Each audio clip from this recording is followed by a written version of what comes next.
Беташар, әсерлі әңгіме.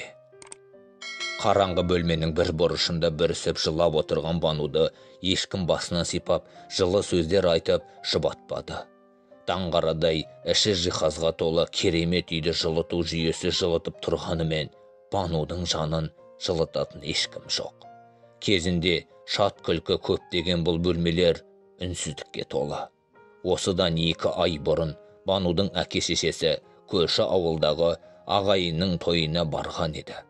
Жолда көлік апатына ұшырап, екеуі бірдей көз жұмды. Бану бұл отбасының жалғыз қызы еді. Енді отбасының жалғыз мүшесі болды. Қайғылы қазадан кейін 2 ай өтсе де, Банудың көзі құрғамады. Тым болмаса жақын тартып, араласатын туыстары да жоқ. Бану 11 сыныпты биыл бітірді. Өзі ай десе аузы, күн десе көзі, тал шыбықтай, қасы көзі қиылған қазақтың қара домалақ сұлу қызы. Мектепте жігіттер қызыға, ал қыздар болса қызғана қарайтын. Қолынан өнер тамған, киім пішу, тоқыма тоқуды анасынан меңгерген. Анасы екеуі тіккен киімдерін тіпті таласып, сатып алып жататын еді ауылдастары. Өлінің артынан өлмек жоқ емес пе? Келесі күні таңертең Бану өзіне өзі келіп, болашаққа жоспары жайлы ойланды. Көрші ауылда ағайын туыстары қыздарды жалғыз қалдырмай өз үйлеріне тұруға шақырды. Бану келісе кетті. Үйін құлттап, сатылады деген тақташа ілді, керек жарақтарын алып, автобусқа қарай тартты. Әкесінің ағайынды інісі Мұрат аға өте ақ көңіл кісі екен. Банудың қалын сұрасып, жұбатып, жақын тартып жатыр. Ал жеңгесі Сая іші тар, қызғаншақ, адам екені бірден білініп тұр. Банудың сәлемін алмастан ала көзбен бір атып өтіп, жақтырмаған даусымен шайға шақырды. Мұрат пен Саяның 2 баласы бар. Үлкені 5 сыныпта, кішісі 2 сыныпта оқиды. Бану жеңгесінің мінезінен сескеніп, өзі қысылып, сасып қалды. Бірақ Мұрат ағаның жылы шырайын көріп, жаны қайта жай тапқандай болды. Осылай күндер өтіп жатты. Жаңа мектепке орнығып, достарына да үйренісе бастаған болатын. Бану кішкене болса да қайғы мұңынан ажырағандай болды. Күнделікті үйдің жұмысын Сая Банудың мойнына артып қойды. Сабақтан келе сала Бану осы үйдің отымен кіріп, күлімен шығатын болды. Саяның балаларының кірін жуып, сабақтарына көмектесті. Осының кесірінен сабақ үлгерімі де нашарлап кеткен. Кешке дейін жұмыстан қолы босамайды. Кешкісін шам жақса, ақша кетеді деп Сая айғай салатын. Бір үйдің еркесі Бануды жеңгесінің мұндай қылықтары қатты қиналдырды. Бірақ Мұраттың көңілін түсірмеуге тырысқан Бану бәріне де көнді. Құдай оңдап, үйді де жақсы бағаға сатып жіберді. Осы ақшамен оқу орнына түсем деген үміт Бануды жетелеп жүрді. Банудың санасында болашаққа деген үміт оты жанды. Үйдің ақшасының біразын Мұрат ағаның балаларына киім-кешек, ойыншықтар алып беріп, қалғанын чемоданына салып тығып қойды. Түн жарымда Саяның айқайы естілді. Ұры түсті, ұстаңдар деген дауысты естіген Бану жүгіріп шықты. Сая жерде Банудың чемоданын ұстап отыр екен. Банудың бар арманы, үмітінің соңғы жібі үзілгендей болып, жерге отыра кетті. Көзінен тамған жастары бірінен соң бірі үзіліп жатты. Ешқандай ұры келмегені айдан анық еді. Саяның қулығы тағы да жүзеге асып кетті. Әттен қолымен ұстамаған соң оны айыптауға ешқандай дәлел жоқтығын, ешқандай дәрмені жоқтығын сезінген ол үндемей отыра берді. Сиырының ақшасы, үйінің ақшасы, арманы, үміті, сенімі, бәрі көкке ұшты. Тек бір апта өтпей жатып, Саяның кредитке деп алынған қымбат жиһаздары, кредитке деп алған қымбат тон, қымбат етігі осының дәлелі еді.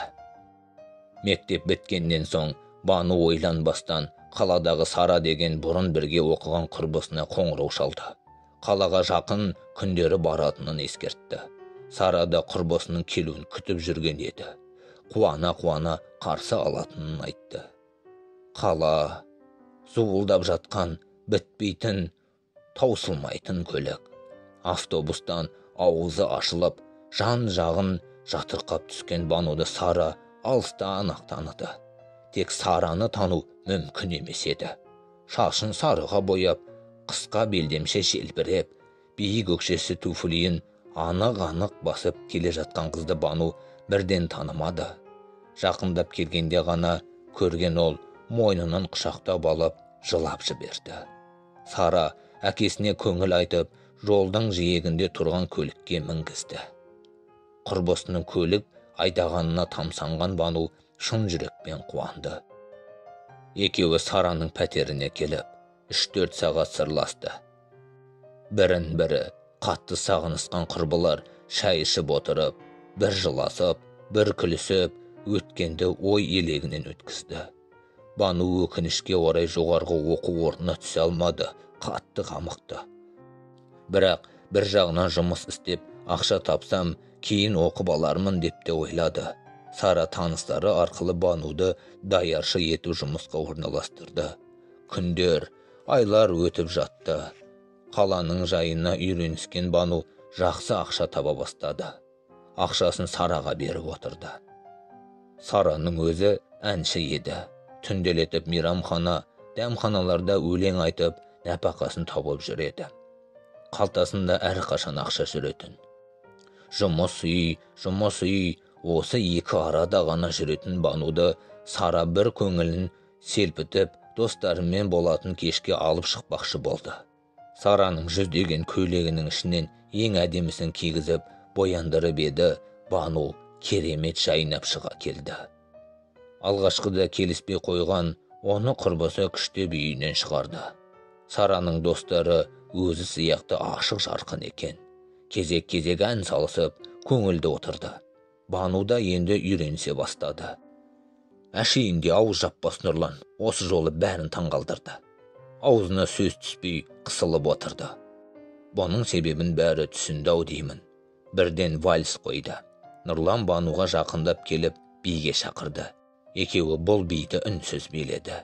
Бірін-бірінен ұялып, бірі қызарып, бірі бозарып, тіл қатыспады.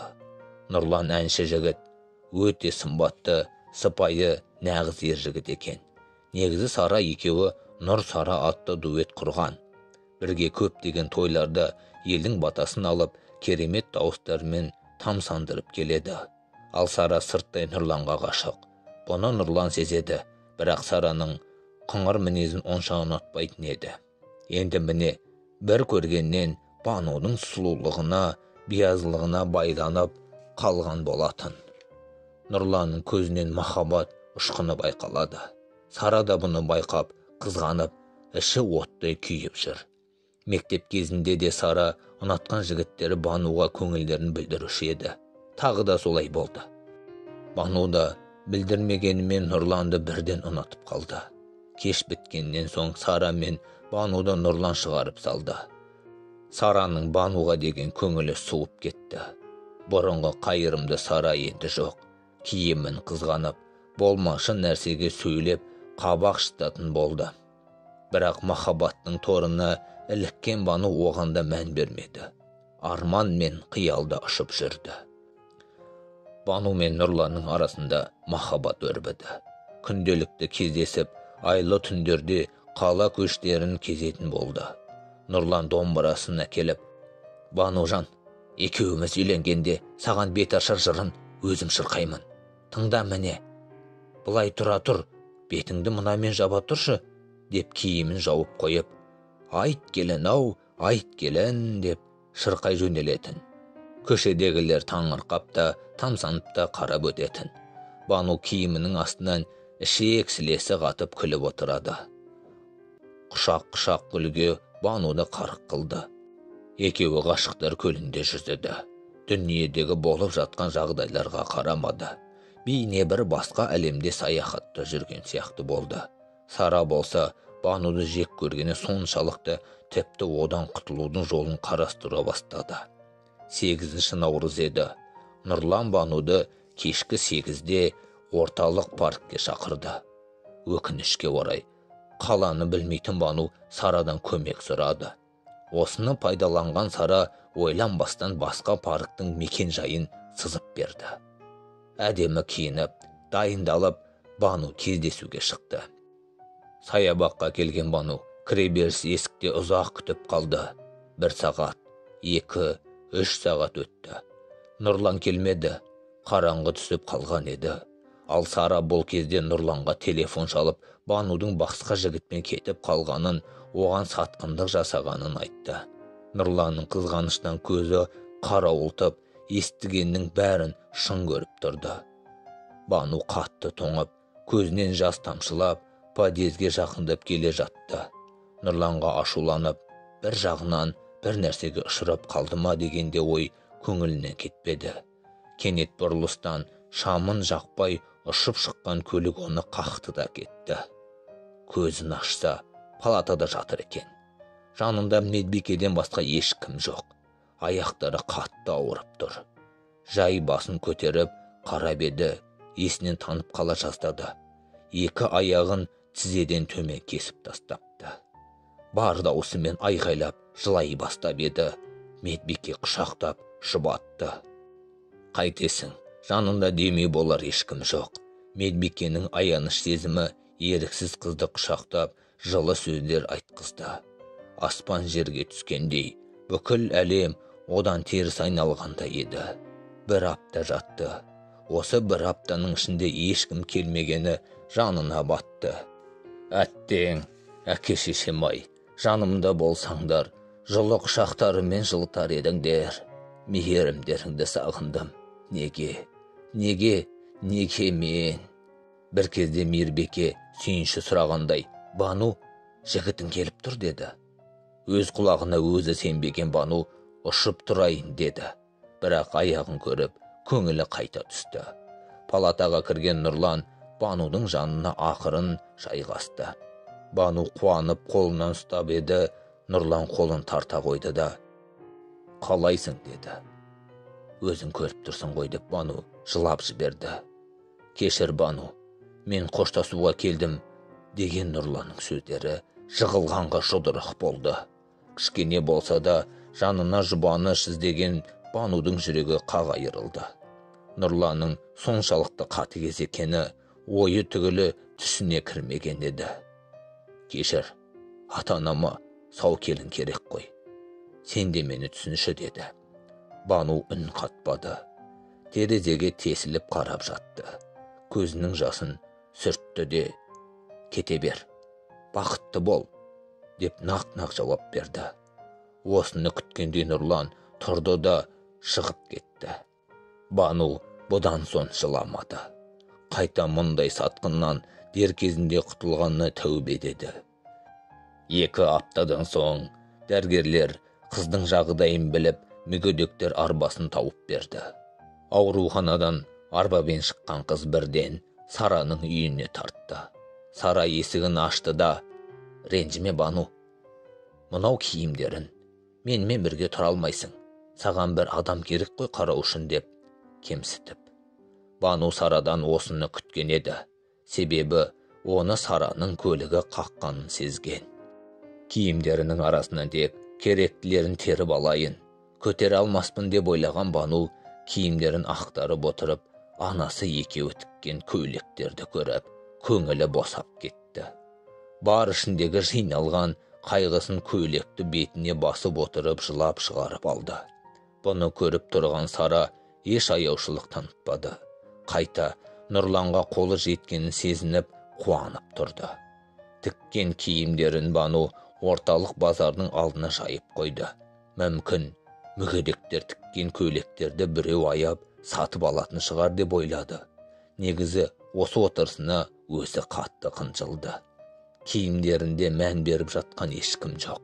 Бірақ сұлу қыздың бұл отырысы көбісінің көңілін жұбатқандай болды.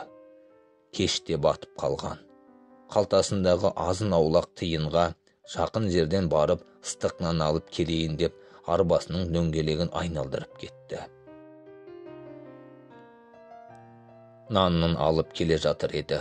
Оның киімдеріне бір өте сымбатты, қымбат киінген үлкен келіншек тамсана қарап тұрғанын байқады. Жанын ашып келіп, апай, бірдеңе іздедіңіз бе? Ұнады ма деп алғашқы жақындаған адамына қуанып кетті. Бұл дүниелерді кім тікті? Кім тоқыды деді. Мынаны мамам, мынаны мен деп мақтаныш сезіммен көрсетіп жатыр еді. Майра сүйсініп, менің салоныма жұмыс істейсің бе деді.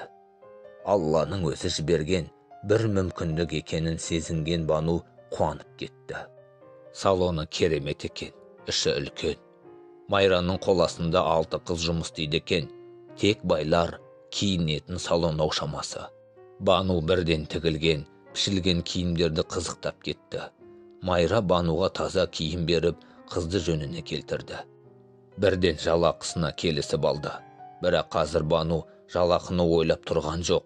Қалай базарда түнеймін деген қорқыныштан құтылғанына қуанып отыр. Майра өте ақ көңіл, қайырымды келіншек. Жалғыз ұлы бар. Ол шетелде дәрігер болып жұмыс істейді екен. Бануды қызындай көріп кетті. Банудың да қолынан өнер тамып тұр емес пе? Оның тіккен бұйымдарына сұранысты артып, Майраның ісі оңға басты. Майра ұлы Сәбитті әуежайдан күтіп алды. Жолай болған оқиғаларды Бану жайлы бәрін айтып берді. Келе салып Сәбит Банумен танысуға асықты. Себебі өзі дәрігер болғаннан соң, әрқашан қол ұшын беруге асығып тұратын. Банудың сұлулығына тәнті болған Сәбит бірден шетелдегі қызметтестеріне хабарласып, Бануға протез аяқ салдыруға келісті. Мұндай мейірімділікті бұрын соңды көрмеген Бану бұл кісілерге шексіз риза еді. Бір айдан соң Бану мен Сәбит Израильге ұшты. Ол жақта 3 апта болып, қайта Қазақстанға аяқтан еш айырмашылығы көрінбейтін, білінбейтін жасанды аяқпен қайтқан Бану бақытты еді. Бір-біріне бауыр басып, қалған екеуі қалай ұнатып қалғандарын да байқамай қалды. Сондықтан Сәбит Бануға үйленуге ұсыныс жасағанда ол ойланбастан келісті. Тойға да аз күн қалды. Тамада таңдап отырған Бану газет бетіндегі Сара мен Нұрланның суретіне көзі шалып қалды. Сәбиттің оның еркелігін көтеретінін білген Бану тойымызда 2 тамада жалдайықшы деп өтінді. Сәбит Банудың айтқанын 2 етпей, Бану Сара мен Нұрланды және тағы да бір тамаданы жалдап қойды. Тойда басталды. Керемет көліктен, өзі тіккен керемет көйлегімен түскен Бану шын бақытты еді. Мейрамханаға кірген беттен Фатамен бетін жауып алды. Фатаның арғы жағында Нұрлан қолына домбырасын ұстап дайын тұр екен. Банудың бетін ашуға құлшынып, айт келін-ау, айт келін деп сайрай жөнелді. Таныс дауыс, таныс ырғақ Банудың есіне сол кездер есіне түсті. Бірақ өкініш жоқ, ол жай ғана мағынасыз естеліктер еді. Осы отырған ағайынға бір сәлем деп шабыты тасып тұрған Нұрлан домбыра мен Фатаны көтерді. Әр жағынан сұлулыққа тұнып тұрған Бануды көргенде суық суды бастан аяқ құйып жібергендей сезінді. Өкініш өзегін өртеп, бозарып, қаттығын жылды. Сарада құрбысының қандай дәрежеге жеткенін байқап, аузы ашылып тұрып қалды. Оның қолынан жұлқып, ұстаған Нұрлан киініп сыртқа шығып кетті. Ол кезде Сәбит пен